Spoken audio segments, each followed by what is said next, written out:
why, given all this, do you think Putin invaded? What did he hope to achieve? It's a very good question, Veer, because he in many ways had achieved what he wanted just by the build-up. I know for a fact that the Chancellor of Germany and the Prime Minister of Great Britain both told Putin point blank, Ukraine is not going to become a member of NATO.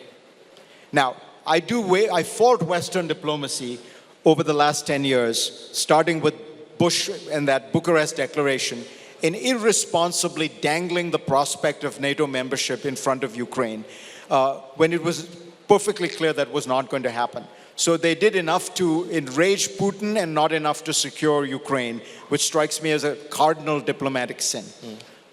But Putin had gotten the world's attention. He had gotten the great powers to basically tell him de facto this is not going to happen, but we are not going to publicly say, as a matter of principle, that any country is disallowed from ever being part of NATO, because it's a voluntary association.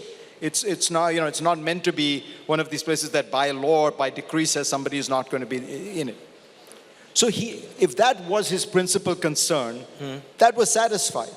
So there are two other possibilities. One, that the best way to think about this is actually not a great power conflict between the West and Russia, but as a process of decolonization that was delayed because of Russia's collapse. So at the end, when France loses World War II, it begins the process of decolonization. And it says we will never let Algeria go. The only problem is the Algerians want to go, right? And this produces a messy, very complicated decolonization. Eventually, they have to let it go. Britain does the same with Kenya. Because of Gandhi and Nehru, the Indian one worked out well, though God knows it could have been very, very messy in that scenario. But Kenya was extremely messy. People often forget Britain killed 1 million Kenyans in the decolonization of Kenya. Ukraine is in some sense Russia's Algeria, a country that for Putin is so closely identified with Russian identity, with the idea of Russian-speaking people, with Slavic unity, that he cannot conceive of a great Russia without Ukraine as part of it. Now you say this is irrational, we live in the modern world, but remember how the French thought about Algeria. And remember that the majority of the French, even when de Gaulle stopped the Algerian war, were against him. It was only de Gaulle who could do it because he was so wildly popular. The vast majority of Frenchmen still wanted to hold on to Algeria. So I think there's something like that going on here.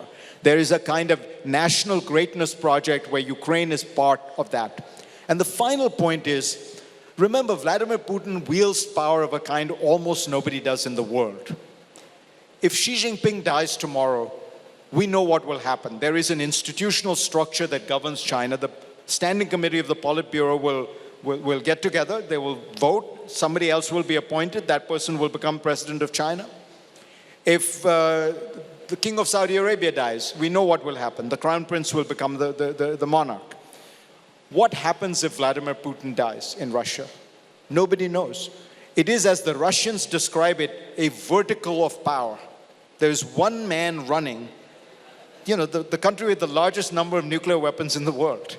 It's all dependent on this one man, and he's been in that position for 22 years. My point is, if Lord Acton was right and power corrupts and absolute power corrupts absolutely, we have the case here. Putin has wielded power for a longer time than anyone on the world stage today. He has wielded absolute power.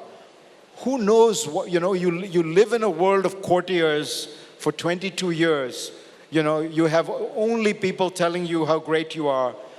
You have people telling you that the Ukrainians are really Russians, that they will greet you with roses.